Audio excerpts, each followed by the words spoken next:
예, 반갑습니다.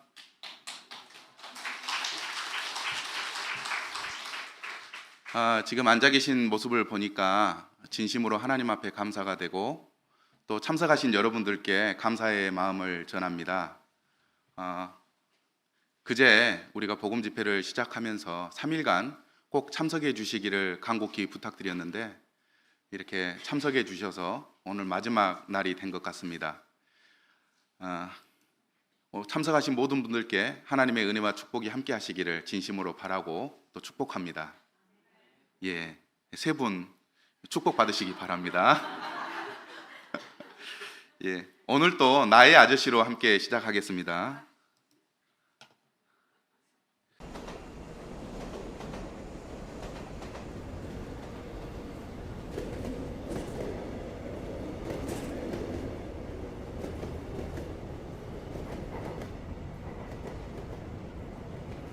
부모님은 계시나?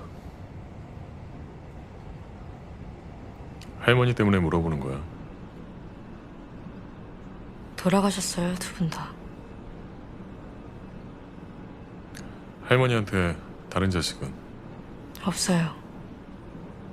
근데 왜 할머니를 네가 모셔? 요양원에 안 모시고? 쫓겨났어요. 돈을 못 내서. 손녀는 부양 의무자 아니야.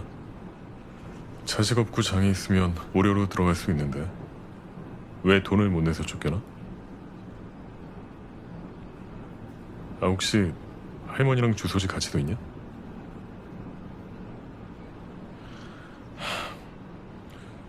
주소지 분리해. 같이 사는 데다가 네가 소득이 잡히니까 혜택을 못 받는 거 아니야. 주소지 분리하고 장기 요양 등급 신청해. 그런 거 가르쳐주는 사람도 없었냐? 반복해서 들으니까 들리죠? 그런 거 가르쳐주는 사람도 없었냐? 예, 할머니를 이렇게 병원에 모시고 싶었지만 나라에서 도와주는 장기 요양 무료로 할 수 있는 것들을 몰라서 못하고 있었던 것입니다. 그런데 직장 상사가 주민등록지를 이렇게 분리하고 그러면 신청하면 장기 요양 등급을 받아서 무료로 치료받을 수 있다고 하는 것들을 알려주고 있습니다. 천국 가는 것도 몰라서 못 가시는 분들이 있습니다.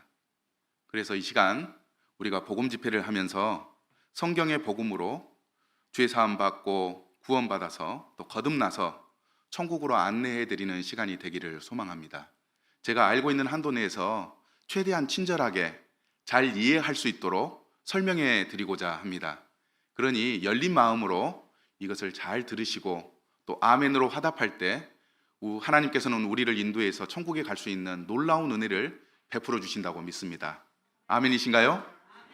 예, 오늘 마지막 시간 하나님의 은혜와 구원의 놀라운 선물을 받는 시간이 되기를 소망합니다.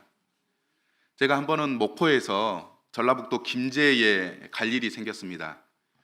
김제의 교회에 사역하시는 목사님께서 이요한 잠깐 김제 좀 올라오지. 그래서 이제 김제로 올라가게 되었는데 차에 이렇게 타가지고 내비게이션으로 눌렀습니다. 김제 교회 누르고 안내를 딱 눌렀더니 내비게이션이 빨간 줄로 딱 그려지면서 이렇게 따라오라고 나와 있더라고요. 그래서 이제 내비게이션을 따라서 운전해서 김제로 올라갔습니다. 약 목포에서 김제까지 2시간 정도 걸려요. 그래서 딱 올라가서 김제에 도착해서 만나기로 한 교회에 차를 이렇게 딱 들어가서 내렸는데 제가 가려고 했던 그 교회가 아닌 거예요. 김제 교회가 하나만 있는 게 아니라 여러 개 있었던 거예요. 잘못 왔네. 그래서 다시 이 정확한 주소를 입력하고 갔더니 목사님이 기다리고 계셨습니다. 누구에게 어떻게 안내받느냐 이게 참 중요한 것 같습니다. 믿을 만한 내비게이션이어도 잘못 길을 안내할 수가 있습니다. 그러나 정확한 그런 안내를 받아서 가게 될 때에 우리가 가려고 하는 목적지에 도착할 수 있게 되는 것이죠. 저는 성경의 말씀을 통해서 정말 천국에 가는 방법을 정확하게 이렇게 알려드리기를 소망합니다. 복음 집회 일정을 안내해 드리겠습니다. 우리가 첫째 날 아버지의 말씀은 진리니이다 요한복음 17장 17절 말씀으로 교제를 나누었고요. 둘째 날은 모든 사람이 죄를 범하였음에 하나님의 영광에 이르지 못하더니 로마서 3장 23절 말씀을 가지고 교제를 나누었습니다. 오늘 마지막 셋째 날인데요. 주제를 한번 읽어볼까요? 시작. 한 사람이 모든 사람을 대신하여 죽었은즉 모든 사람이 죽은 것이라. 고린도 후서 5장 14절의 말씀을 가지고 천국의 놀라운 비밀을 이렇게 알려드리길 원합니다. 첫째 날은 우리가 김용충 씨의 체험을 들었습니다. 기억나시죠? 김용충 씨가 어머니를 만났는데 어머니가 야야 어젯밤에 천사가 다녀갔다. 서울대 병원에 입원해 있는 여동생을 찾아갔는데 여동생이 오빠에게 하는 말이 오빠 이상한 일이 있었어요. 지난밤에 천사가 다녀갔어요. 그리고 두 번의 장례식을 치른 이후에 정말 사람이 죽으면 천사가 와서 우리의 영혼을 받들어 가는가 찾아 헤매는 가운데 누가복음 16장을 통해서 천사들이 와서 사람의 영혼을 받들어 간다고 하는 것을 발견했습니다. 그러나 이 말씀을 믿을 수도 있고 믿지 않을 수도 있습니다. 어떤 사람은 이 말씀을 믿지만 대부분의 사람들은 믿지 않는 것이죠. 그런데 제가 성경 말씀은 믿을 수 있다라고 하는 것들을 설명하면서 하나님의 신성을 담고 있기 때문에 거짓말하지 않고 반드시 그 말씀하신 것을 이루시는 하나님의 신성 때문에 믿을 수 있고 역사적인 사실, 고고학적인 증거들을 통해서 성경에 기록된 내용들이 있었던 일이라고 하는 것을 증명했습니다. 세 번째는 우리의 양심이 하나님은 결코 거짓말하지 않는다 호소하고 있기 때문에 우리는 성경을 믿을 수 있다고 말씀드렸습니다. 왜 성경을 믿어야 하는가? 사람이 죽으면 끝이다, 끝이 아니다? 끝이 아니다. 천국과 지옥이 있다. 지옥에 가지 않기 위해서는 성경에 기록된 안내를 따라서 천국에 갈 수가 있는데 성경은 영혼의 안내서이기 때문에 우리가 성경을 믿어야 한다. 네 번째는 성경은 모든 사람이 죄인이라고 선포하고 있기 때문에 성경을 더 가까이 해야 된다고 하는 것을 우리가 지난 시간에 배우게 되었습니다. 어떤 사람은 이야기하기를 뭐? 내가 죄인이라고? 나같이만 살아봐. 사람들이 나보고 법 없이도 살 사람이라고 이야기하는 화를 내는 사람에 대해서 이야기를 하면서 하나님의 말씀은 모든 나라와 모든 인종과 모든 시간을 뛰어넘어서 공의로운 하나님의 법으로 우리를 심판한다고 하는 말씀을 들었습니다. 그렇기 때문에 우리가 천국의 법에 의해서 하나님이 우리를 향해서 죄인이라고 말씀하시는 것은 합당하다고 하는 그러한 이야기를 했습니다. 그러면 우리는 하나님 앞에서 어떤 죄인입니까? 하나님을 반역한 반역자, 그리고 전과범, 상습범, 현행범, 예수님을 믿지 않는 사람, 그 무엇으로도 용서받을 수 없는 빈으로도 돈으로도 선행으로도 믿는 가정에서 태어나도 용서받을 수 없는 죄인이라고 하는 것을 우리는 어제 살펴보았습니다. 두려운 것은 그 죄인들이 받는 벌에 대해서 우리는 어제 두렵게 보았습니다. 사법적으로 사형을 받아야 하는데 가장 두려운, 가장 무서운 사형을 통해서 우리가 벌을 받아야 된다고 하는 것을 살펴보았습니다. 그리고 보상을 해야 된다. 세 번째는 피를 흘리는 종교적인 속죄를 해야 된다. 그리고 네 번째는 이 영원한 형벌을 받을 수밖에 없는 존재들이다 라고 하는 것을 말씀드렸습니다. 어제 말씀을 생각하면 하나님은 정말 두려운 분이신 것 같아요. 그죠? 낙지탕탕이처럼 사람이 죄를 범할 때마다 심판을 하신다면 우리의 형체가 남아있지 않을 정도로 심판을 받아야 하는, 피를 반드시 흘려야 하는, 영원한 지옥 불구덩이에서 고통당해야 하는 하나님의 두려운 모습을 우리는 발견하게 되었습니다.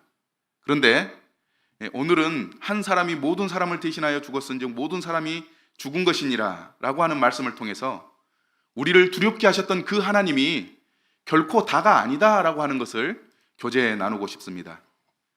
사실 하나님은 두려운 하나님이시면서 사랑이 많으신 분입니다. 그러니까 어제까지 말씀을 듣고 안 나오신 분들은 야, 하나님 정말 무섭고 두려운 분이구나 하는 생각에 평생을 살아가게 될 것입니다. 그러나 오늘 밤에 나오신 것은 정말 잘하신 것입니다. 왜냐하면 하나님은 두려우면서도 또 사랑이 많으신 분이라고 오늘 말씀드리기 때문입니다. 하나님은 저와 여러분을 사랑하시는 분입니다. 에스겔서 18장 23절 함께 읽어볼까요? 시작. 주 여호와의 말씀이니라. 내가 어찌 악인이 죽는 것을 조금인들 기뻐하랴. 그가 돌이켜 그 길에서 떠나 사는 것을 어찌 기뻐하지 아니하겠느냐. 주 여호와의 말씀이니라.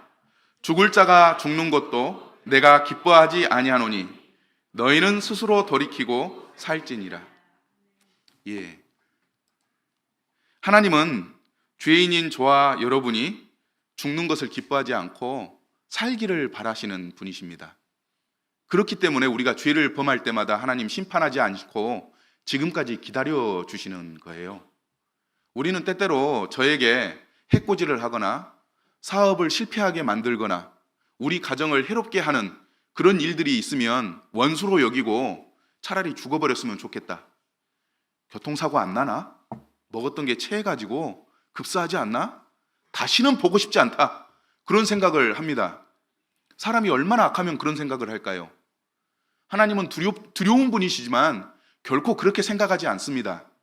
말씀에 나와 있는 것처럼 악인이 죽는 것을 조금도 기뻐하지 않고 할 수만 있으면 회개해서 살았으면 좋겠다 라고 우리들에게 하나님의 마음을 전달해 주시는 분이십니다. 또 하나님은 시편 27편 10절을 보니까 내 부모는 나를 버렸으나 여호와는 나를 영접하시리라. 요즘 시대가 얼마나 악한지 아세요? 제가 요즘 뉴스를 들었는데 좀 듣고 싶지 않은 뉴스를 듣습니다. 어떤 산모가 화장실에 가서 애를 낳고 그냥 갔다고 하는 얘기를 들었어요. 또 어떤 부모는 애를 낳아서 이 쓰레기 봉투에 넣어가지고 쓰레기 그 차에다가 이렇게 버려놓고 간 사람들도 있습니다. 그런 뉴스 들어보셨습니까?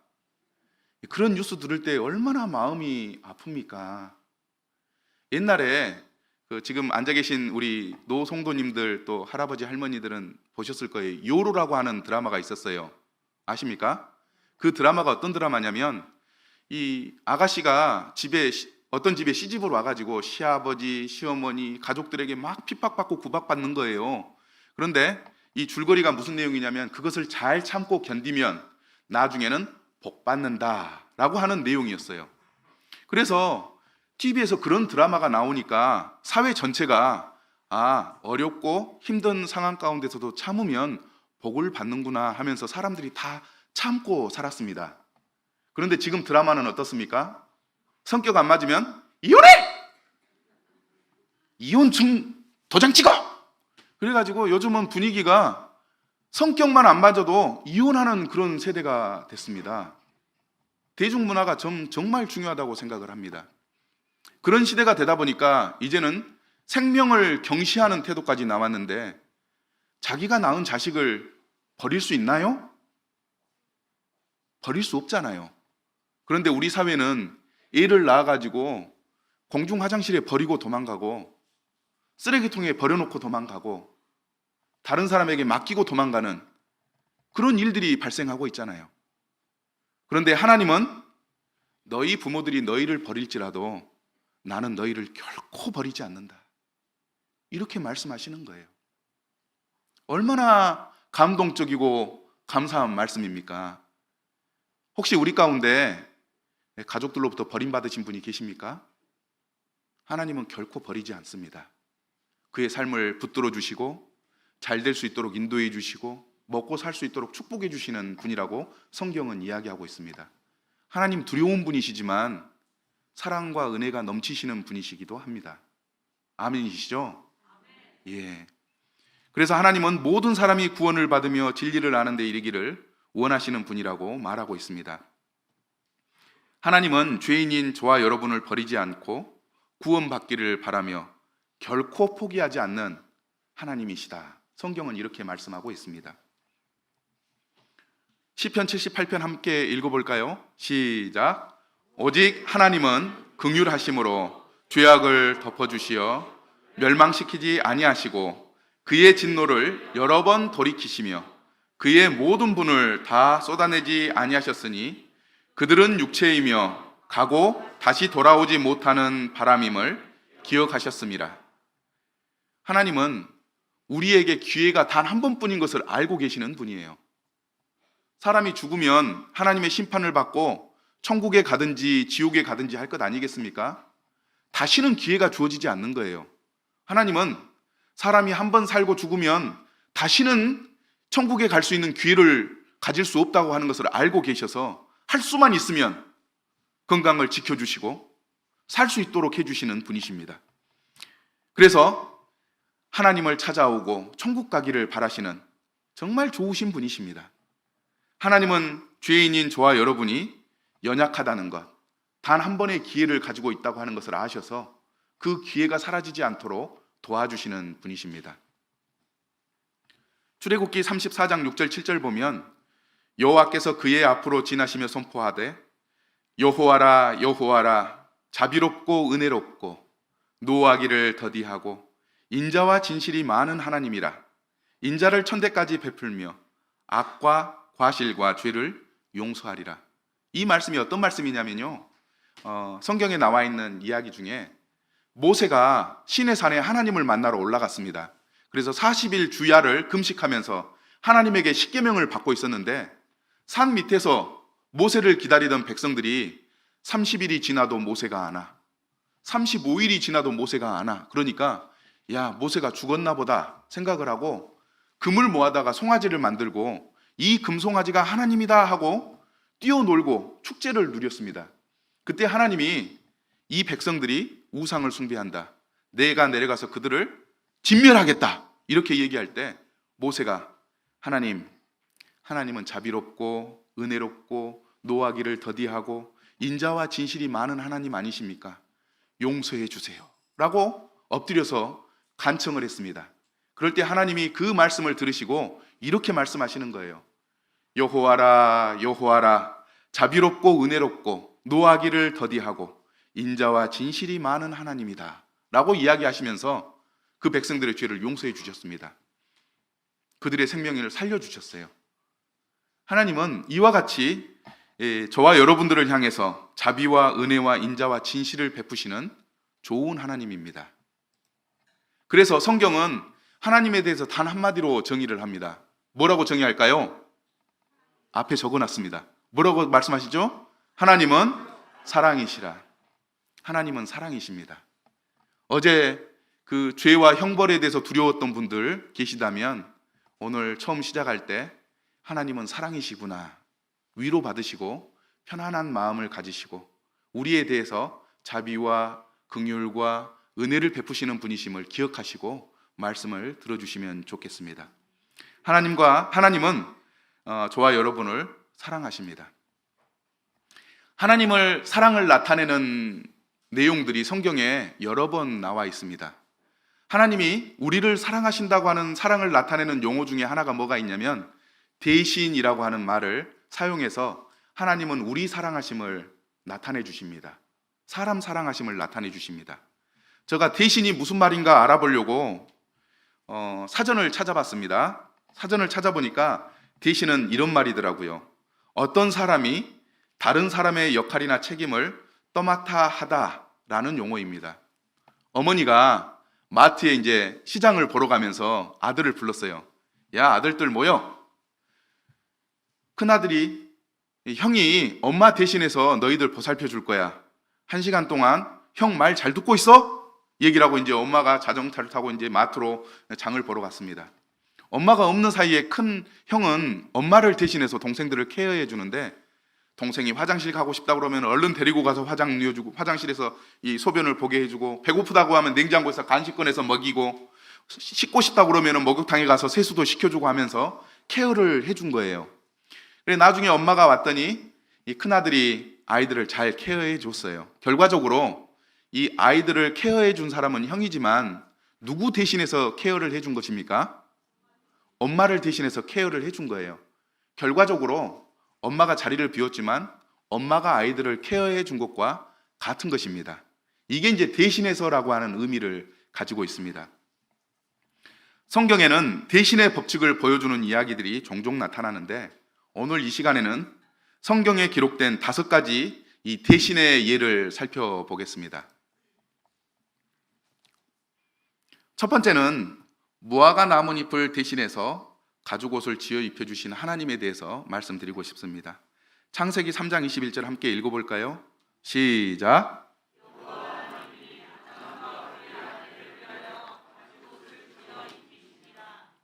예. 이 이야기는 어떤 이야기냐면요, 에덴 동산에서 있었던 이야기입니다.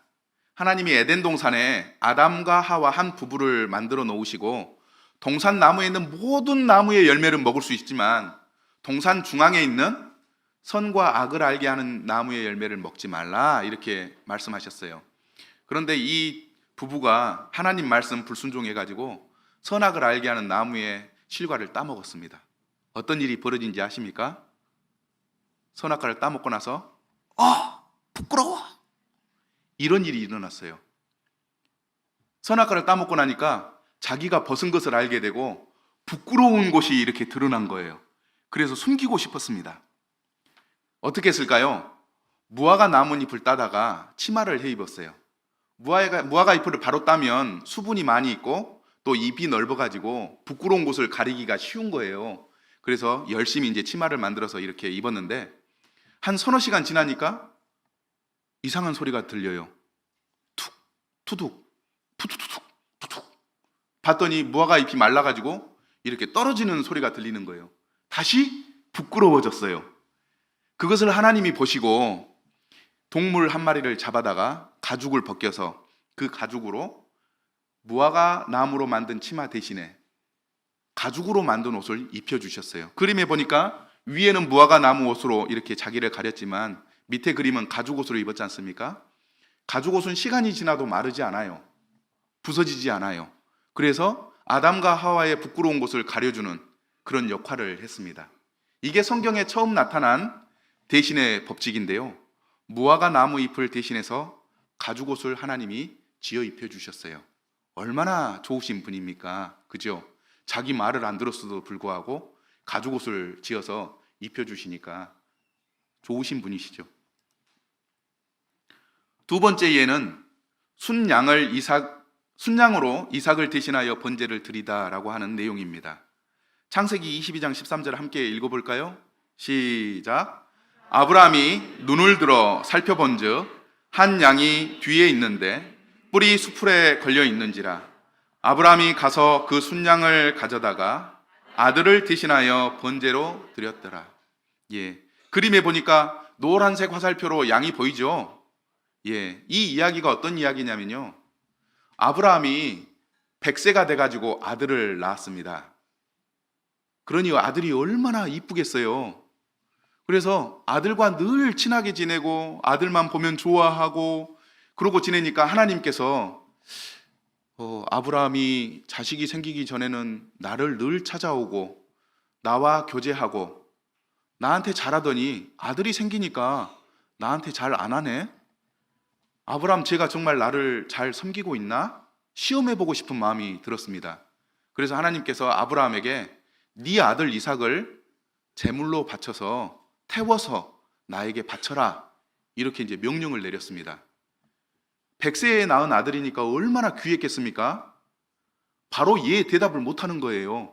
몇 날 며칠을 고민하고 잠을 못 자고 괴로워하면서 있다가 하나님 앞에 하나님 말씀대로 그렇게 하겠습니다, 결정을 하고 하나님이 말씀하신 모리아산으로 가서 이제 이삭을 제물로 드리게 되었습니다. 돌 단을 이렇게 싸고 장작을 피고 아들을 그 위에 올려놓고 칼로 내리쳐서 피를 흘린 다음에 불을 태워서 하나님 앞에 드리려고 했습니다. 우리는 보통 그런 마음을 가질 수 있습니다. 자, 하나님, 자, 이제 내리치겠습니다. 하나님, 님, 이제쯤 멈춰 주셔야 되지 않을까요? 이런 기대를 가지고 아브라함이 결코 하지 않았습니다. 그는 정말 아들을 죽일 마음으로 칼을 높이 들어서 가차없이 꽂는 순간 하나님이 아브라함아, 멈춰라! 네가 정말 나를 경외하고 내 말에 순종하려고 하는 것을 내가 알았다.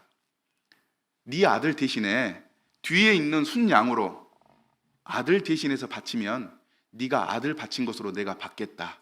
이렇게 말씀하셔서 이 순양이 나와 있는 것입니다.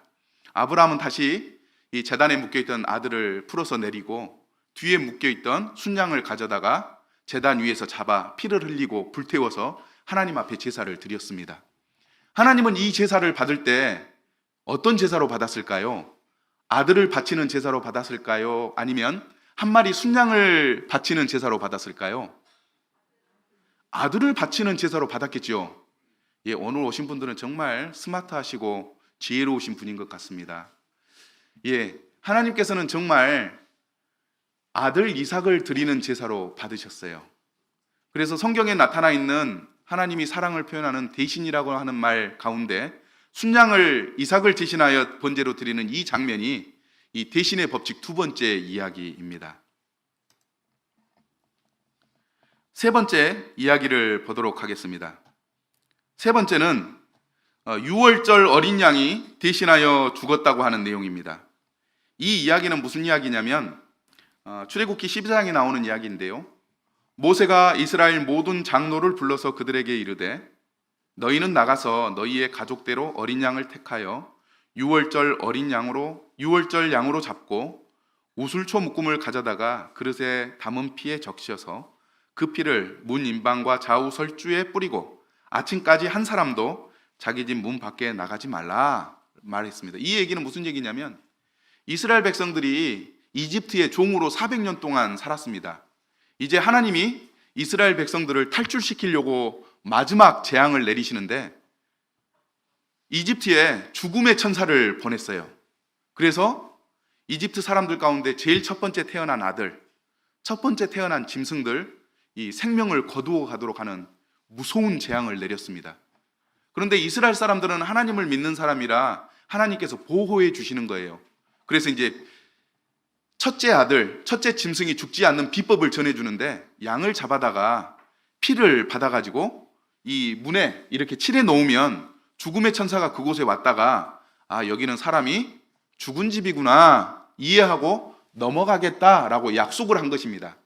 그래서 이스라엘 백성들이 피를 칠해 놓으니까 죽음의 천사가 넘어가고 피가 칠해져 있지 않는 곳은 죽음의 천사가 그 집에 들어가서 사람의 생명을 취하는 그런 무서운 심판이 내려진 것입니다. 사실 이 가족들은 다 죽어야 됩니다. 그런데 양이 피를 흘려서 이렇게 피가 뿌려지니까 가족들이 산 거예요. 다른 말로 얘기하면 양이 대신 하나님의 심판을 받아 죽은 것입니다. 이해가 되시죠? 예, 어제 봤던 내용인데요. 영상을 하나 보도록 하겠습니다.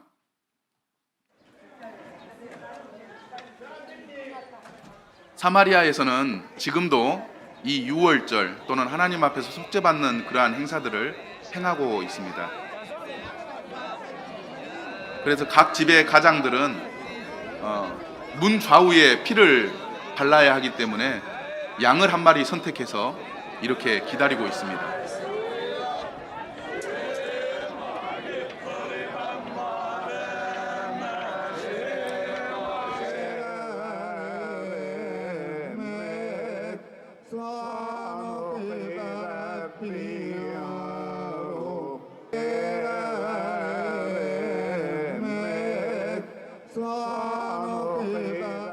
그리고 시간이 되면 양을 이렇게 도륙합니다. 그리고 이제 이렇게 피가 흘러나오면 이 피를 접시에 받아가지고 집에 이 문 설주와 문 인방과 좌우 설주에 이렇게 피를 칠했던 것입니다.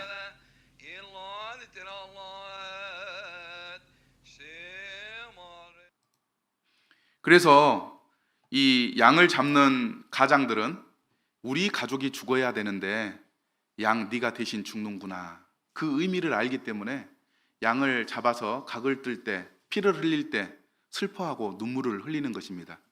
나를 대신해서 죽는 우리 가족을 대신해서 죽는 양이라고 생각한다면 얼마나 마음 아픈 일입니까? 그래서 성경에 보면 이런 대신의 법칙들이 자주 나오는데 이 대신의 법칙 세 번째는 6월절 어린 양이 가족들을 대신해서 죽었다는 내용을 싣고 있습니다. 네 번째는 속죄제입니다. 레위기 4장 27절부터 29절 함께 읽어볼까요? 시작. 만일 평민의 한 사람이 여호와의 계명 중 하나라도 부지 중에 범죄하여 허물이 있었는데 그가 범한 죄를 누가 그에게 깨우쳐 주면 그는 흠없는 암염소를 끌고 와서 그 범한 죄로 말미암아 그것을 예물로 삼아 그 속죄 제물의 머리에 안수하고 그 제물을 번제물을 잡는 곳에서 잡을 것이요. 예, 이스라엘 백성들에게는 하나님께서 죄의 용서 받는 방법을 가르쳐 주셨어요. 이게 이제 속죄제인데요. 양을 가지고 와서 양에게 기도하고 죄를 옮겨주면 이 사람의 죄를 짊어진 양이 피를 흘리고 죽어서 죄가 없어지는 내용입니다. 이렇게 얘기하면 이해하기 어렵죠? 영상을 한번 보도록 합시다. 예, 죄를 지은 사람이 양 한 마리를 가지고 하나님의 성전에 이렇게 나아갑니다. 그러면 제사장은 양에게 흠이 있는지 하나님 앞에 드리기에 안 좋은 것인지 정확하게 확인한 다음에 허락을 해줍니다. 그러면 이 죄를 지은 사람이 이 양과 염소의 머리에 손을 얹고 기도하면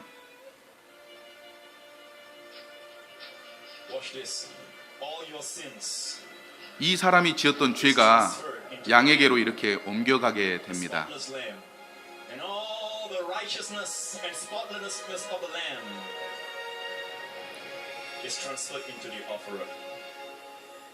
그러면 이 양을 데려왔던 이 사람이 자신의 죄를 대신 짊어진 양을 이렇게 각을 뜹니다. 그리고 하나님 앞에서 양을 불태워 사릅니다. 그러면 이 사람이 지었던 죄가 연기처럼 사라지게 되는 것입니다. 그러면 이 사람은 하나님으로부터 죄의 용서를 받고 거룩한 사람이 되어서 이 집으로 돌아갈 수가 있는 것입니다. 그림으로 보니까 쉬우시죠? 이스라엘 백성들에게 이렇게 대신해서 죄를 없게 해주는 그러한 일들이 있었습니다. 이게 이제 성경에 나와 있는 네 번째 대신의 법칙입니다. 다섯 번째는 예수님께서 대신해 주셨다고 하는 내용이 성경에 기록되어 있습니다. 한번 다 같이 읽어보겠습니다. 시작. 그리스도의 사랑이 우리를 강권하시는도다. 우리가 생각하건대 한 사람이 모든 사람을 대신하여 죽었은즉 모든 사람이 죽은 것이라. 그가 모든 사람을 대신하여 죽으심은 살아있는 자들로 하여금 다시는 그들 자신을 위하여 살지 않고 오직 그들을 대신하여 죽었다가 다시 살아나신 이를 위하여 살게 하려 함이라. 예수님은 저와 여러분을 대신해서 죽으신 분이십니다. 예수님은 저와 여러분을 대신해서 우리가 지은 죄를 대신 짊어지고 죄에 대한 형벌을 받으신 분이십니다. 예수님이 어떻게 나를 대신하셨습니까? 그는 근본 하나님의 본체시나 하나님과 동등됨을 취할 것으로 여기지 아니하시고 오히려 자기를 비워 종의 형체를 가지사 사람들과 같이 되셨고 사람의 모양으로 나타나사 자기를 낮추시고 죽기까지 복종하셨으니 곧 십자가에 죽으심이라. 예수님은 원래 하나님이셨다는 말씀입니다. 하나님은 우주보다 더 크신 분이고 모든 것을 알고 계시고 어디 하나 계시고 영원한 분이시고 생명을 주시는 분이십니다. 그런데 그분이 저와 여러분을 대신하기 위해서 사람이 되셨습니다. 저에게 이제 아들이 둘이 있거든요. 큰아들은 지금 군대를 갔다 와서 대학교 2학년입니다. 그런데 그 친구가 겨울이 되면 이 목폴라 티를 안 입으려고 합니다. 목까지 올라오는 티 있지 않습니까? 절대 안 입으려고 해요. 왜 안 입으려고 하냐 물어봤더니 이 목을 꽉 조여가지고 숨을 못 쉴 것 같대요. 그래서 정말 힘들고 싫다고 하면서 이 가슴이 파진 그런 셔츠만을 잘 입습니다. 우주보다 더 크신 하나님이 한 사람의 몸 안에 들어오셨으니 얼마나 답답하고 힘들었을까요? 우주보다 더 크신 하나님이 사람의 몸 안에 오셨으니 답답하고 힘들었을 것입니다. 그분은 결코 피곤한 분이 아니십니다.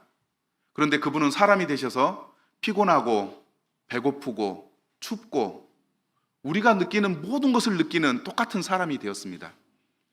하나님은 거룩하신 분입니다. 죄가 전혀 없는 분이십니다.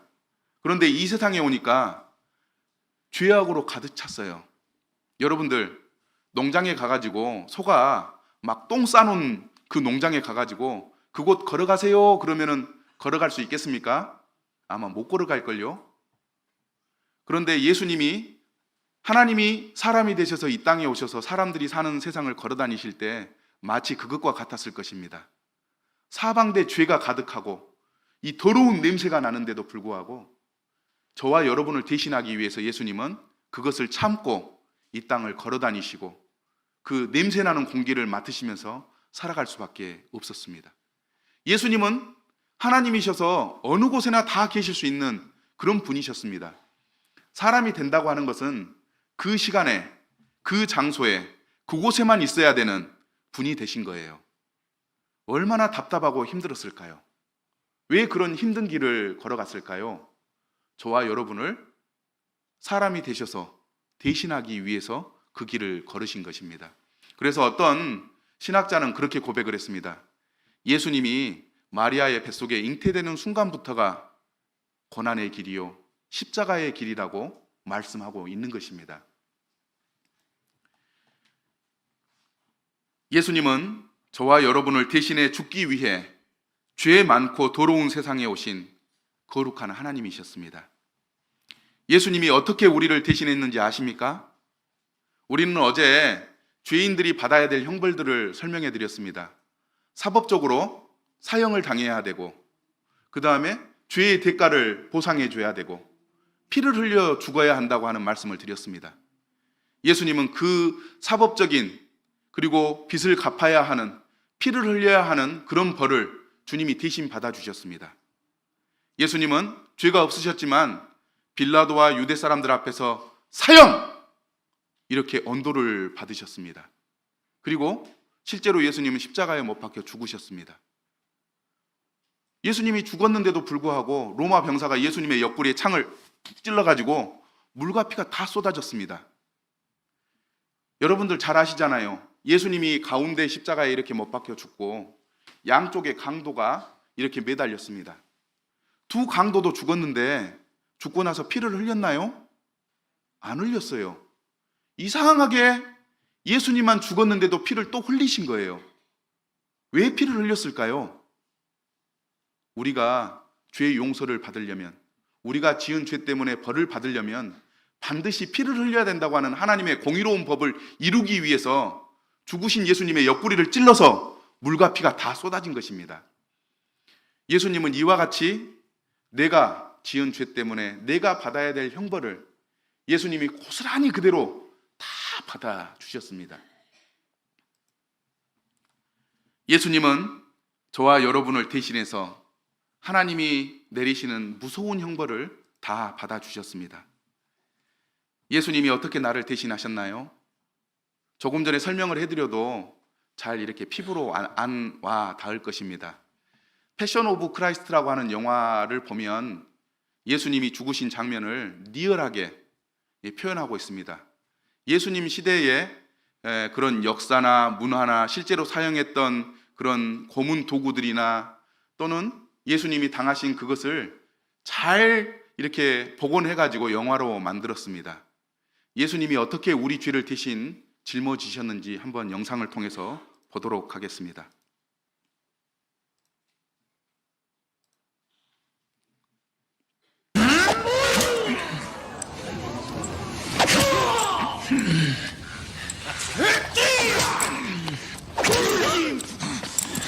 우리는 예수님이 책찍질 당했다고 하면 부모님한테 맞는 책찍질로 생각하지만 결코 그렇지 않습니다. Prova e studi. Quale? Dimmi so farlo. Gusta! Gusta!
s'il vous plaît.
잘 보셨습니까? 예수님이 그런 고통을 당하신 것은 저와 여러분이 이런 형벌을 받을 정도로 무섭고 추악하고 더러운 죄를 지었기 때문에 예수님이 대신 그렇게 벌받아 주신 것입니다. 예수님은 가시면류관을 쓰셨어요. 우리가 음란하고 악한 생각을 하니까 이 머리로 하는 생각의 죄를 대신 담당하기 위해서 굵은 가시관을 머리에 써서 찢어져 가지고 피를 흘리셨습니다. 우리 손으로 죄를 범하기 얼마나 잘하고 있습니까? 이 손으로 범한 죄의 값을 주님이 대신 받아주시기 위해서 양손과 발에 이렇게 못을 받으셨습니다. 우리는 또 죄를 짓는데 얼마나 빠르게 달려갑니까? 그 죄의 값을 받아주시기 위해 예수님이 발에 그 굵은 쇠못을 받으셨습니다. 마음으로도 우리가 또 많은 죄를 짓잖아요. 그래서 예수님은 옆구리에 창을 받으시고 물과 피를 다 쏟아주신 것입니다. 우리가 온몸으로 죄를 범했기 때문에 그 무서운 채찍질에 온몸이 찢어지고 살점이 띠껴나가고 등고랑이 박고랑이 되도록 예수님이 그런 형벌을 받아주셨습니다. 저는 예수님이 이렇게 십자가에 못 박혀서 나를 대신해서 나 때문에 나를 살리려고 저 당하신 모습을 볼 때마다 저는 예수님을 부인할 수가 없어요. 예수님을 모른다고 말하기가 어려워요. 나를 살리려고 나를 사랑해서 그렇게 죽으셨는데 배신하면 안 되잖아요. 그래서 저는 예수님을 사랑하고 예수님을 믿습니다. 여러분들은 어떻게 하시겠습니까? 여러분 자신을 위해서 예수님이 저 무섭고 두려운 십자가의 길을 가시면서 내가 너를 사랑한다. 네 죄를 용서해 주겠다. 나와 함께 천국에 가자. 내가 대신 다 해줬잖니? 이렇게 이야기하고 있는데 매몰차게 예수님을 거부하고 돌아서시겠습니까? 예수님은 우리를 대신해서 십자가에 저렇게 못 박아 돌아가셨습니다. 이게 성경이 말하는 5번째의 대신의 법칙입니다. 예수님이 십자가에 죽으심으로 놀라운 일을 이루셨는데 그 부분에 대해서 자세히 말씀을 드리겠습니다. 히브리서 10장 14절 함께 읽어볼까요? 시작. 이 뜻을 따라 예수 그리스도의 몸을 단 한 번 들이심으로 말미암아 우리가 거룩함을 얻었노라. 오직 그리스도는 죄를 위하여 한 번 영원한 제사를 드리시고 하나님 우편에 앉으사 그가 거룩하게 된 자들을 한 번의 제사로 영원히 온전케 해주셨습니다. 예수님은 2000년 전에 지금의 이스라엘 예루살렘에서 십자가에 못 박혀 죽으시는 그 단 한 번으로 우리를 영원한 형벌에서 구원해 주시는, 영원히 온전케 해주시는 일을 이루어 주셨습니다. 성경은 예수님이 여러분들을 대신해서 이와 같은 일을 했다고 기록하고 있는 것입니다. 예수님은 저와 여러분을 영원히 거룩하게 죄 없는 사람으로 온전하게 하셨습니다. 또 예수님이 십자가에 죽으심으로 또 다른 일을 이루었는데 로마서 8장 38절입니다. 함께 읽어보겠습니다. 시작.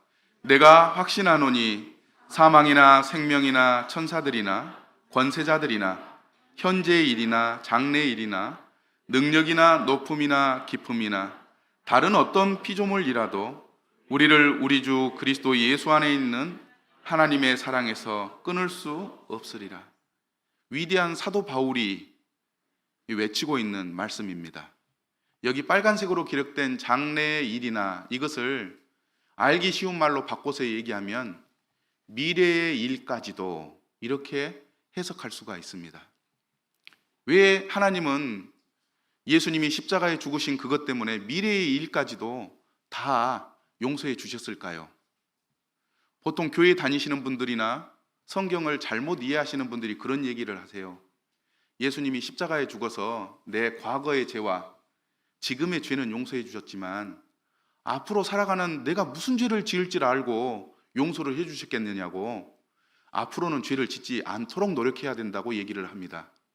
그런데 성경은 뭐라고 얘기하냐면 우리의 과거의 죄와 현재의 죄와 미래의 죄까지도 예수님이 한 번에 다 용서해 주셨다고 기록하고 있습니다. 저도 살아가면서 죄를 많이 짓습니다. 어제도 말씀드렸습니다만 운전하고 가다가 칼찍에서 휙 하고 들어오면 이 17, 18 그러면서 막 욕이 나와요. 그런데 그러면서도 그리스도인이니까, 예수님을 믿는 사람이니까 바로 이제 돌이켜서 하나님 앞에 기도해요. 하나님, 이런 일이 일어날 줄 알고 미래의 죄까지도 다 용서해 주신 것 감사합니다. 그래서 제가 불안하지 않고 예수님 믿음으로 천국 갈 수 있습니다. 하나님 너무 멋지고 감사해요. 이런 기도를 드린다는 것입니다. 하나님은 모든 것을 하실 수 있는 분인데 나의 미래의 죄까지 용서해 주실 수 없을까요? 용서해 주실 수 있는 분이십니다. 하나님의 공의로운 법을 이루신 예수님이 십자가에 못 박혀 죽으신 그것 때문에 저의 과거의 죄와 현재의 죄와 미래의 죄까지도 다 용서해 주셨다고 성경은 이야기하고 있습니다. 여기서 아마 이 말씀을 듣고 지혜로우신 분은 그런 고백을 할 거예요. 그러면 나는 죄가 없네. 예, 그걸 알라고 성경은 기록하고 있는 것입니다. 예수님이 우리의 죄를 다 용서해 주셨습니다. 예수님이 십자가에 죽으심으로 히브리서 10장 17절과 18절을 말씀하셨는데 한번 읽어보시죠. 시작. 또 그들의 죄와 그들의 불법을 내가 다시 기억하지 아니하리라 하셨으니 이것들을 사하셨은즉 다시 죄를 위하여 제사 드릴 것이 없느니라. 하나님은 저와 여러분의 죄를 다시는 기억하지 않습니다. 저는 사실 모태신앙입니다. 저희 외할아버지가 제 이름을 지어주셨거든요. 제 할아버지께서 제 이름을 지을 때 교회 가서 기도하시고 세례 요한의 요한으로 지으면 좋겠다. 예수님이 공중에 다시 오신다고 하셨는데 예수님의 오심을 위해서 준비하는 그런 삶을 살았으면 좋겠다 해서 세례 요한으로 지었습니다. 저희 외할아버지는 일제강점기 때 예수님을 믿었던 사람입니다. 그래서 일본 경찰들에게 잡혀가서 고문을 많이 당하셨는데 고문 받고 와서 가족들에게 그런 얘기를 하셨어요. 야, 내가 다른 고문은 다 참을 수 있겠더라. 거꾸로 매달아 가지고 이 물을 코에 붓고 고춧가루를 부어도 내가 참을 수 있겠더라. 몽둥이로 때려도 나는 참을 수 있겠더라. 근데 단 한 가지는 못 참겠더라. 전기 고문은 진짜 힘들더라. 이런 얘기를 하셨어요. 그래서 저는 어머니 뱃속에서부터 교회를 다니는 그런 사람으로 이제 태어난 모태신앙인입니다. 그래서 교회를 다녔는데 어떤 목사님이 그런 얘기를 해주셨어요. 사람이 죽으면 하나님 심판대 가면 이 강단만한 비디오가 있어가지고 제가 딱 서는 순간 태어나면서부터 죽을 때까지 일생이 쫙 지나간대요. 지나가는데 잘한 일도 지나가지만 사람들에게 숨기고 싶은 부끄러운 일들, 사람들이 알려지지 않았으면 좋을 음란한 일들, 절대 밝혀지지 않을 비밀들도 싹 지나간대요. 그래서 하나님께서 너는 죄를 많이 지었구나. 지옥! 떨어진다고 하는 얘기를 들었어요. 얼마나 무서웠는지 모릅니다. 그래서 부끄러운 일, 다른 사람에게 들키고 싶지 않은 일, 알려지면 안 되는 일들이 정말 없었으면 좋겠다고 생각을 하면서 두렵게 지냈습니다. 그런데 어느 날 성경을 읽다가 보니까 하나님이 그들의 죄와 그들의 불법을 내가 다시는 기억하지 않겠다. 이 말씀을 봤어요. 사람은 한 번만 말하면 안 믿잖아요. 이 똑같은 말씀을 히브리서에 2번이나 기록해 놨습니다. 내가 너희의 죄와 불법을 다시는 기억하지 않겠다. 이 말씀을 보고 제가 생각을 했습니다. 둘 중에 하나는 틀렸다. 비디오가 틀렸든지 이 성경 말씀이 틀렸든지 둘 중에 하나는 틀렸다. 나는 어느 편에 설 건가? 그래, 하나님은 결코 거짓말하지 않지. 하나님은 항상 진실만 말하지. 나는 하나님 말씀 편에 서겠다. 말씀 편에 이렇게 딱 섰어요. 하나님이 뭐라고 말씀하십니까? 예수님이 나를 대신해서 그렇게 돌아가셨기 때문에 내가 죽어야 될 이유가 없는 거예요. 나의 죄를 다시 생각하지 않는 거예요. 그래서 하나님께서 말씀하시기를 너희의 죄와 불법을 다시는 기억하지 않겠다! 이렇게 선포하고 있는 것입니다. 아멘이 안 되십니까? 하나님이 우리의 죄와 불법을 다시는 기억하지 않겠다고 선포하고 계시는 것입니다. 제가 이게 잘 안 믿어져 가지고 고민한 적이 있었어요. 그래서 한 목사님에게 상담을 했습니다. 제가 똑같은 죄를 반복적으로 지어서 하나님 앞에 기도하기가 참 부끄럽습니다. 그랬더니 목사님이 설명을 해주시더라고요. 형제가 죄를 지어서 하나님 앞에 가서 하나님, 아이고 제가 죄를 지었습니다. 용서해 주십시오. 그러면 하나님이 뭐라고 대답하시는지 아세요?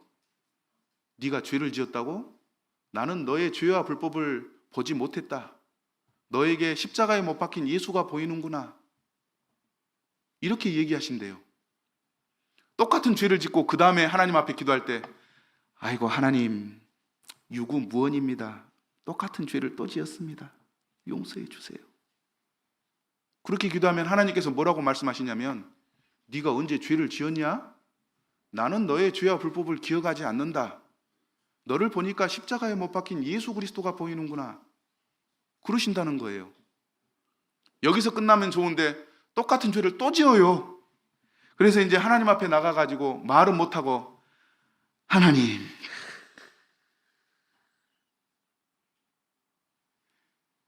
이럽니다. 그러면 하나님이 또 뭐라고 말씀하시는지 아십니까? 너 왜 그러냐? 똑같은 죄를 3번이나 또 짓네요. 부끄럽습니다. 그러면 나는 너의 죄와 불법을 기억하지 않는다. 너를 보니 2000년 전에 십자가에 못 박힌 예수가 보이는구나. 이렇게 얘기하신다는 거예요. 이 히브리서 말씀하고 똑같잖아요. 그죠?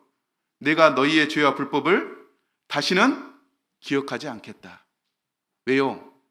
예수님이 2000년 전에 십자가에 못 박혀서 내가 받아야 될 형벌을 예수님이 대신 받아주시고, 내가 써야 될 가시관을 예수님이 대신 써주시고, 내가 못 박혀야 될 손에 예수님이 대신 쇠못을 받아주시고, 내가 저지른 발 죄 때문에 예수님이 대신 발의 못을 받아주시고, 내가 마음에 지은 죄 때문에 예수님이 창에 찔리시고, 온몸으로 지은 죄 때문에 예수님이 대신 책찍질 당해주셨기 때문에 하나님은 예수님이 대신 해줬구나.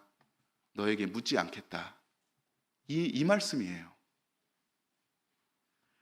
예수님은 십자가의 죽으심으로 하나님은 저와 여러분의 죄를 다시는 기억하지 않는다고 진리를 말씀하시는 하나님이 선포하고 있습니다. 죄악된 세상에 오신 예수님은 당신과 나를 대신해서 사형 선고를 받고 십자가에서 피 흘려 죽었습니다. 이 단 한 번의 십자가의 죽음으로 당신과 나의 모든 죄를 영원히 용서해 주시고, 그래서 우리가 영원한 지옥에 가지 않는 것입니다. 그리고 우리의 죄를 다시는 기억하지 않습니다. 아멘이신가요? 예. 이렇게 말씀을 드려도 잘 모르시는 분들이 계셔서 제가 다시 한번 설명하려고 찬송가에 나타난 죄 용서를 이렇게 기록했습니다. 한번 보시기 바랍니다.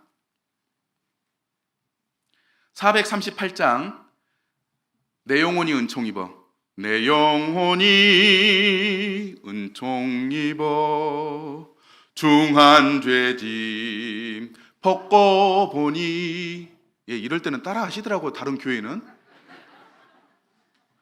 슬픔 많은 이 세상도 전국으로 화하도다.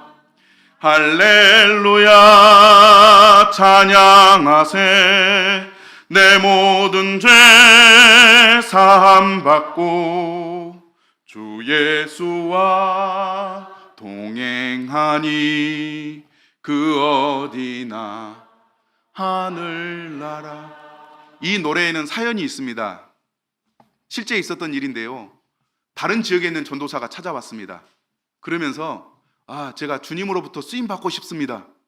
그러면서 자기가 가장 좋아하는 찬송이 이 찬송이래요. 그러면서 내 영혼이 은총 입어 은혜 받아가지고 막 이렇게 찬송을 했어요.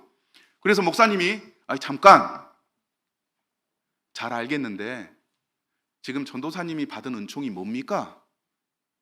물어보니까 이분이 내 영혼이 하다가 내가 받은 은총이요? 진짜 그런 일이 있었어요. 여러분께 질문 드리고 싶습니다. 우리에게 주어지신 은총이 무엇입니까? 잘 모르실 것 같아서 제가 빨간 줄을 쳐놨습니다. 그걸 보시면 답이 보입니다. 이 찬양에서 말하는 내 영혼이 받은 은총이 무엇입니까? 중한 죄짐을 벗고 보니, 사람들은 은총을 얘기하면 오해합니다. 사업이 잘 돼서 많은 돈을 벌고 건강하게 오래 사고 가족들이 화목하고 하는 일마다 잘 되고 우리 아들이 좋은 대학교에 들어가고 좋은 며느리 사위를 만나서 행복하게 사는 것을 은총이라고 얘기합니다. 맞죠? 그런데 찬송가는 뭐라고 얘기합니까? 중한 죄짐을 벗는 것이 은총이다. 앞에서 얘기했던 것처럼 예수님이 나를 대신해서 십자가에서 피를 흘리고 죽어주심으로 우리의 죄를 다 대신해 주시고, 하나님은 너의 죄와 불법을 다시는 기억하지 않겠다. 이 중한 죄를 벗겨주시는 이것이 은총이라고 지금 나와 있는 것입니다. 어떤 죄가 사해졌습니까? 후리언부에 보니까 할렐루야 찬양하세, 내 모든 죄가 사해졌다는 것입니다. 과거와 현재와 미래의 모든 죄가 다 사해졌다고 노래하고 있는 것입니다. 그래서 우리는 438장에 내 영혼이 은총 입어 이 노래를 부를 때에는 사업이 잘 되고 건강하고 화목하고 이런 은총을 생각하면서 부르는 게 아니고, 내가 죽어야서 영원한 지옥에 가야 되는데 이 죄의 중한 짐을 벗겨주셨구나, 천국 갈 수 있게 해주셨구나, 죄인이 아니라 의인이 되게 해주셨구나, 이것을 묵상하면서 불러야 되는 찬송이라는 것입니다. 아시겠죠? 예. 또 다른 찬송도 있습니다. 252장 나의 죄를 씻기는, 나의 죄를 씻기는 예수의 피밖에 없네, 다시 정케하기도 예수의 피밖에 없네, 예수의 흘린 피 날 희게 하오니 귀하고 귀하다, 예수의 피밖에 없네. 예, 이 가사를 자세히 보십시오. 이 찬양에서 무엇이 우리의 죄를 씻어준다고 기록되어 있습니까? 예, 예수의 피밖에 없는 거예요. 빈으로, 돈으로, 교회 생활을 열심히 해서 헌금을 많이 한다고 해서 죄를 씻어지는 게 아니고 예수의 피만이 우리의 죄를 씻어주시는 거예요. 그래서 예수님이 책찍질을 당하시면서 그렇게 피를 흘리시고 십자가에 못 박히시고 옆구리에 창에 찔려서 피를 쏟으신 이유가 그 이유 때문입니다.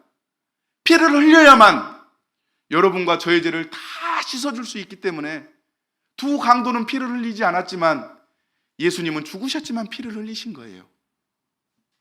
누구의 죄를 씻어주셨습니까? 빨간 줄에 있잖아요.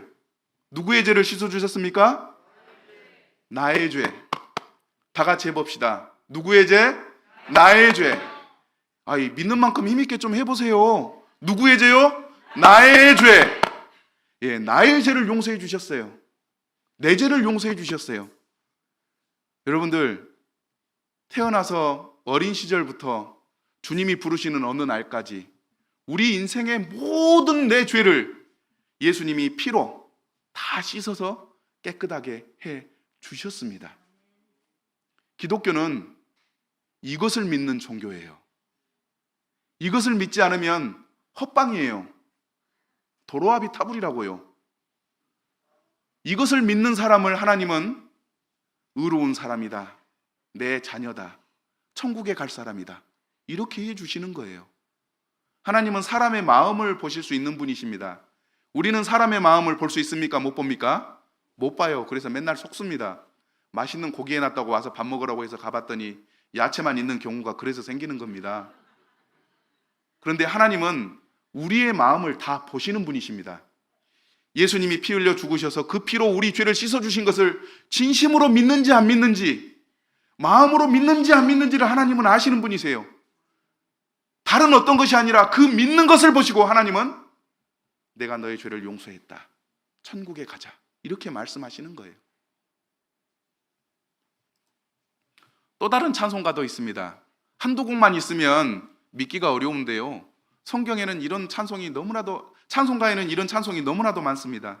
268장 죄에서 자유를 얻게 하면, 죄에서 자유를 얻게 함은 보혈의 능력, 주의 보혈, 시험을 이기고 승리하니 참 놀라운 능력이로다.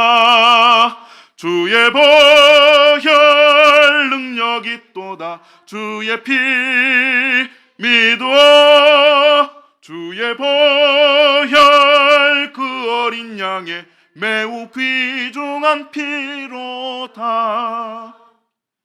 예, 이 찬송가에 나타나 있는 것 봅시다. 이 찬송가에서 죄에서 자유롭게 해주는 것은 무엇입니까?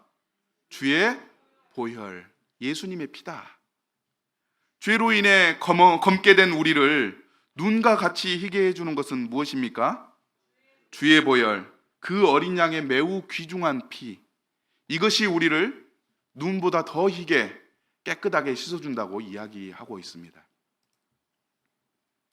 마지막으로 세계의 모든 사람들이 사랑하는 Amazing Grace, 나 같은 죄인을 살리신 노래가 있습니다. 나 같은 죄인 살리신 주의 놀라와 잃었던 생명 찾았고 광명을 얻었네. 이 찬양에서 주의 은혜가 무엇입니까?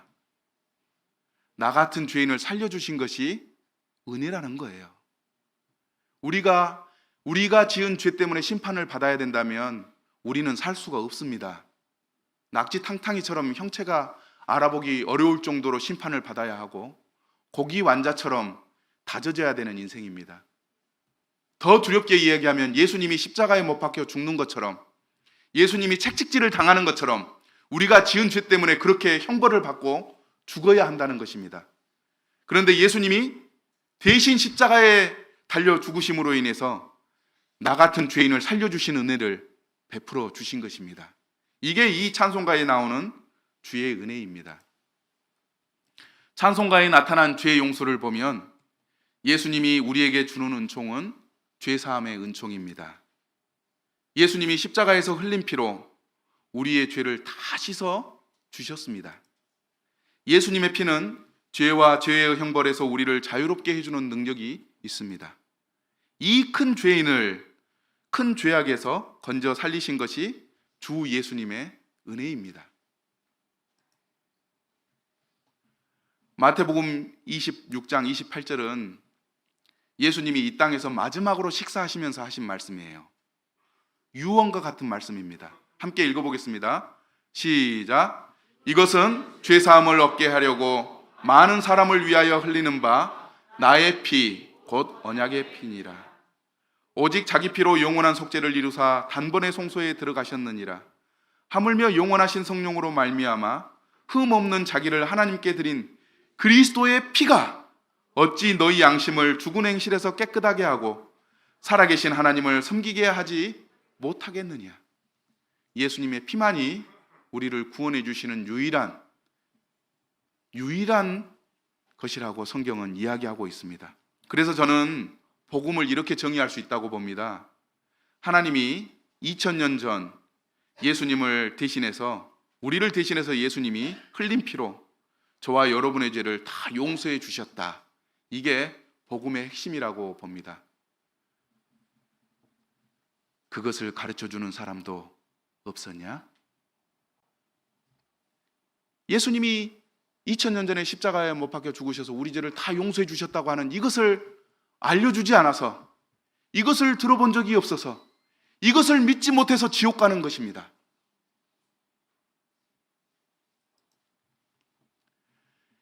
이렇게 예수님이 우리를 대신해서 십자가에 못 박혀 죽으셨는데도 불구하고 예수님을 거부하고 믿지 않는 분들이 있어서 하나님은 두렵게 경고하고 계십니다. 히브리서 10장 29절 하나님의 두려운 경고를 함께 읽어보겠습니다. 시작.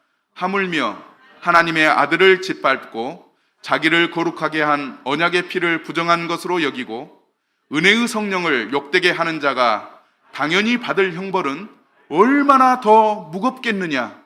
너희는 생각하라. 아들을 믿는 자에게는 영원한 생명이 있지만 아들에게 순종치 아니하는 자는 영원한 생명을 보지 못하고 도리어 하나님의 진노가 그 위에 머물러 있느니라. 하나님의 하나뿐인 아들을 대신해서 죽게 해주셨어요.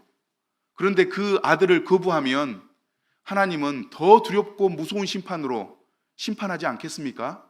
그래서 생각하라는 것입니다. 오늘 이 밤 예수님이 우리를 대신해서 십자가에 죽으신 이 사실을 믿으시길 바랍니다. 그럴 때 하나님의 자녀가 되고 천국에 갈 수 있게 됩니다. 그러나 거부하게 되면 하나님의 두려운 심판만이 남게 되는 것입니다. 이제 여기 계신 여러분들은 결단하셔야 됩니다. 나는 예수님을 믿고 천국에 갈 것인가? 끝까지 예수님을 거부하고 하나님의 두려운 심판을 받고 영원한 지옥에 갈 것인가? 결단해야 될 것입니다. 예수님을 믿는 자들에게 주시는 약속의 말씀을 한번 함께 읽어보겠습니다. 하나님은 거짓말하시는 분이라고요? 진실만을 말씀하시는 분이십니다. 말씀하시는 것을 반드시 이루신다고요? 예, 그렇습니다. 그래서 이 약속의 말씀을 한번 읽어보는 것은 굉장히 중요한 일입니다. 요한복음 3장 16절인데 함께 읽겠습니다. 시작. 하나님이 세상을 이처럼 사랑하사 독생자를 주셨으니 이는 그를 믿는 자마다 멸망하지 않고 영원한 생명을 얻게 하려 하심이라. 이 세상을에다가 자기 이름을 넣어서 읽어보면 실감이 납니다. 하나님이 이 요한을 이처럼 사랑하사, 이렇게 자기 이름을 넣어서 한번 읽어보시면 좋겠습니다. 시작. 하나님이 이 요한을 이처럼 사랑하사 독생자를 주셨으니 이는 독생자를 믿는 자마다 멸망하지 않고 영생을 얻게 하려 하심이라. 하나님은 말씀하시는 것을 반드시 지키시는 분이기 때문에 이 약속의 말씀을 믿을 수가 있습니다. 요한복음 3장 36절도 함께 읽어보겠습니다. 시작. 아들을 믿는 자에게는 영생이 있고 아들에게 순종하지 아니하는 자는 영생을 보지 못하고 도리어 하나님의 진노가 그 위에 머물러 있느니라. 또 다른 약속의 말씀도 있습니다. 에베소서 2장 8절인데요. 함께 읽겠습니다. 시작. 너희는 그 은혜에 의하여 믿음으로 말미암아 구원을 받았으니 이것은 너희에게서 난 것이 아니요 하나님의 선물이라. 하나님께서 우리를 사랑하시기 때문에 아들을 십자가에 못 박혀 죽으셨어요. 그리고 천국 가게 해주신 거예요. 하나님은 다른 것을 원하지 않고 그냥 이것을 선물로 주신 거예요. 설교의 황태자라고 하는 스퍼전이라고 하는 유명한 설교자가 있었습니다. 설교자가 신앙을 뭐라고 얘기했냐면 신앙은 그냥 받는 것이다. 하나님 앞에 무엇을 드리는 것이 신앙이 아니다. 이렇게 역설을 했습니다. 하나님은 죄의 용서를 우리에게 선물로 주셨습니다. 선물로 주시면서 무엇인가를 기대하지 않는다는 것입니다. 그냥 받기만 하면 하나님은 그것을 기뻐하십니다.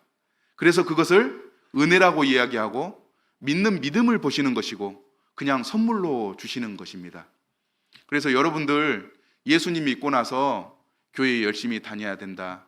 새벽기도 빠지지 말아야 된다. 헌금 많이 해야 된다. 이렇게 하나님은 요구하지 않습니다. 예수님의 사랑이 감동이 된다면 예배당에 나와서 예배 드리면 그냥 되는 거예요. 그렇지 않겠어요? 하나님이 요구하는 게 아니고 단지 선물로 주신다고 에베소서 2장 8절은 이야기합니다.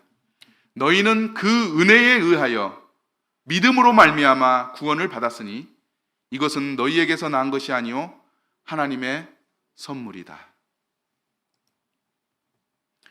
약속의 말씀 마지막으로 로마서 10장 9절 10절입니다. 함께 읽어보겠습니다. 시작. 내가 만일 내 입으로 예수를 주로 시인하며 또 하나님께서 그를 죽은 자 가운데서 살리신 것을 내 마음에 믿으면 구원을 받으리라. 사람이 마음으로 믿어 의에 이르고 입으로 시인하여 구원에 이르느니라. 예, 입으로 예수님을 시인하고 또 마음으로 믿을 때 하나님은 구원을 주시는 것입니다. 마음으로 믿는다고 하는 것은 마치 이것과 같습니다. 예수님, 나를 대신해서 십자가에 죽으신 거 너무 감사해요. 너무 감사해서 제가 예수님을 믿겠습니다. 진심으로 고백하는 이 고백이 믿음이라는 것입니다. 그렇게 할 때 하나님은 그가 그렇게 고백했는지 안 했는지 바로 알기 때문에 마음으로 그렇게 고백한 사람을 죄 용서받은 사람, 하나님의 자녀, 천국 가는 사람이라고 하나님은 인정해 주시는 거예요. 쉽죠? 다른 분들은 믿으면 교회에 가야 된다, 헌금해야 된다, 열심히 해야 된다, 이것이 믿음이라고 오해하는데요. 믿음은 그냥 마음으로 받아들이고 입으로 예수님, 제가 정말 예수님을 믿고 제 마음에 모십니다, 이렇게 진심으로 고백하는 이것이 믿음이라고 성경은 이야기합니다. 아시겠죠? 그래서 믿는다고 하는 것은 쉬운 거예요. 이 시간에 예수님을 믿고 싶으신 분이 계시다면 지금 이렇게 고백하세요. 마음으로 진심으로 믿고 작은 목소리로 하나님 들으시죠? 제가 믿습니다. 이게 믿음입니다. 꼭 그렇게 하시길 바랍니다. 우리는 어떤 자세를 가져야 할까요? 바른 믿음을 가져야 합니다. 바른 믿음이란 어떤 것이냐? 누구를 믿느냐입니다. 우리는 십자가에 못 박히신 예수님을 믿는 것입니다. 내용이 뭐냐? 내 죄 때문에 예수님이 대신 십자가에 못 박혀 죽으셨구나. 이게 내용입니다. 기초는 무엇입니까? 하나님이 결코 거짓말하지 않는 성경 말씀으로 약속해 주신 것을 말합니다. 이렇게 믿을 때 바른 신앙이라고 할 수가 있습니다. 그 다음에 믿음의 행위를 가지십시오.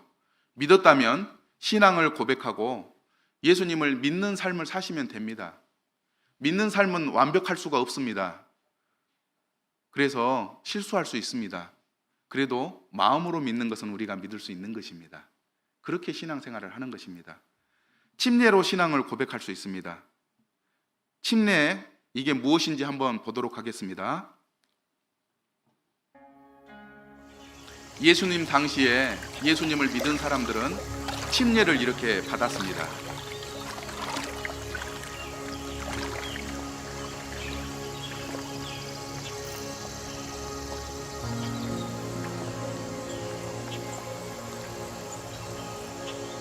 나는 전능하신 하나님에게서 권세를 받아 그분을 섬기겠다는 성약을 맺겠다는 증표로서 그대에게 침례를 주노라.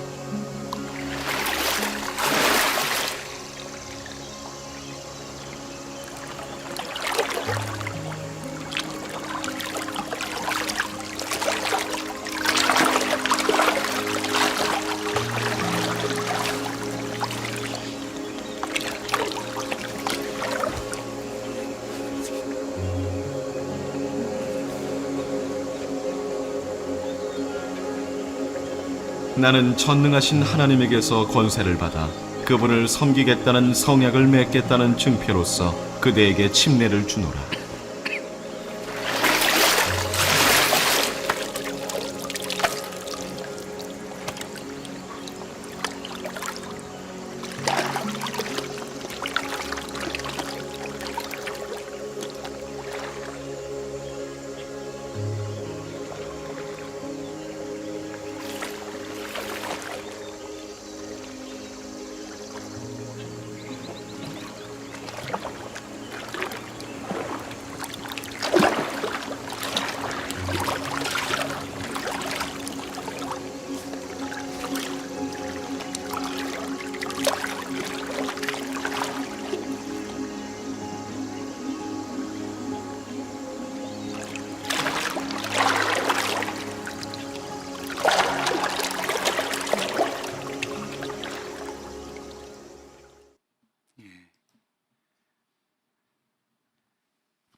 예수님, 제가 예수님을 믿습니다.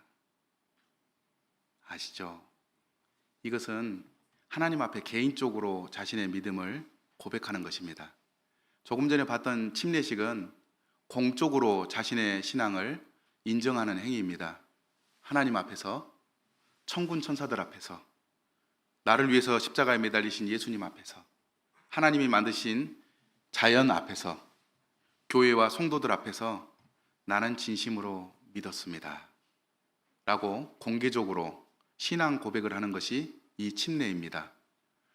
조금 전에 침례를 보니까 사람이 물속에 쏙 잠기잖아요. 예수님을 안 믿었던 그 삶은 이제 물속에 잠기겠습니다. 이제 물에 나올 때는 예수님을 믿는 새 사람이 되어서 예수님을 사랑하는 사람으로 살아가겠습니다. 라고 하는 공적인 신앙 고백입니다. 오늘 이 시간에 야, 예수님이 나를 위해서 나를 대신해서 그렇게 죽으셨구나. 나는 그분을 사랑하겠고 그분을 믿겠다. 이렇게 고백하신 분들이 있다면 하나님 앞에 개인적으로 그렇게 고백을 하시고 또 하나님과 예수님과 천사들과 자연과 교회와 사람들 앞에서 공적으로 진심으로 믿습니다. 이렇게 고백하시기 바랍니다. 그러면 하나님께서 우리의 삶을 인도해 주실 것입니다. 그리고 나서 교회 생활을 하십시오. 교회에서 예수님을 따라 사는 삶이 어떤 것인지 목사님들께서 가르쳐 주실 것이고 함께 예수님을 믿는 사람들이 또 친절하게 대해 주시고 예수님이 십자가에 죽으신 것을 기념하는 떡과 포도주를 마시면서 채찍질에 찢어지신 예수님의 몸을 생각하고 피를 흘리신 그 모습을 생각하면서 예수님이 얼마나 나를 사랑하셨는지 묵상하는 그런 예배를 드릴 수 있게 될 것입니다. 여러분들 3일간의 복음을 이렇게 경청하여 들어주셔서 감사합니다. 지금 이 시간은 여러분들께서 마음에 결정해야 될 시간이라고 생각됩니다. 나를 대신해서 죽으신 예수님 배신하기를 원하십니까? 외면하기를 원하십니까? 저는 예수님 믿으셨으면 좋겠어요. 나를 그렇게 사랑하는 신이 세상에 어디가 있단 말입니까? 다른 신들은 나에게 바쳐라, 나를 따라라, 따르지 않으면 해코지하고 어렵게 하지만 나를 살리기 위해서 생명을 내어주신 신이 세상에 어디 있단 말입니까? 하나님은 정말 사랑이시고 십자가의 죽으심으로 확증해 주셨습니다. 하나님은 좋으신 분이기 때문에 여러분들 하나님을 믿으시고 인생을 하나님께 맡겨보십시오. 하나님이 결코 우리를 지켜주시고 또 좋은 길로 인도해 주실 것입니다. 아멘이신가요? 예. 나의 아저씨로 시작했으니까 나의 아저씨로 끝났으면 좋겠습니다.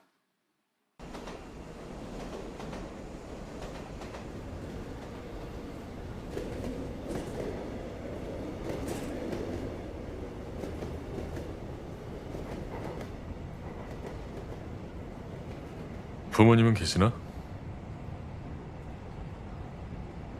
할머니 때문에 물어보는 거야. 돌아가셨어요, 두 분 다. 할머니한테 다른 자식은? 없어요. 근데 왜 할머니를 네가 모셔?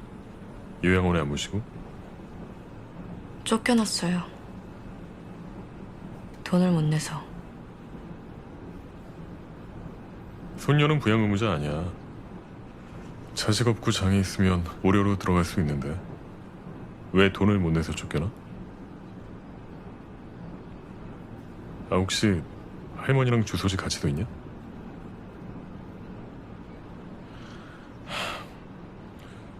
주소지 분리해. 같이 사는 데다가 네가 소득이 잡히니까 혜택을 못 받는 거 아니야. 주소지 분리하고 장기 요양 등급 신청해. 그런 거 가르쳐주는 사람도 없었냐?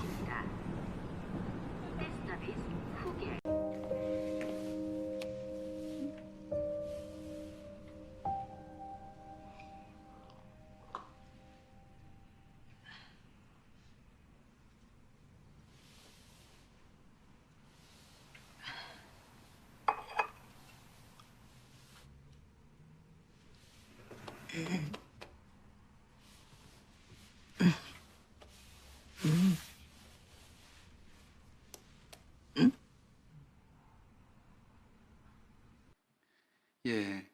아이유는 가르쳐 준 거 잘 들어서 할머니를 병원에 모셨나요? 예, 모셨습니다.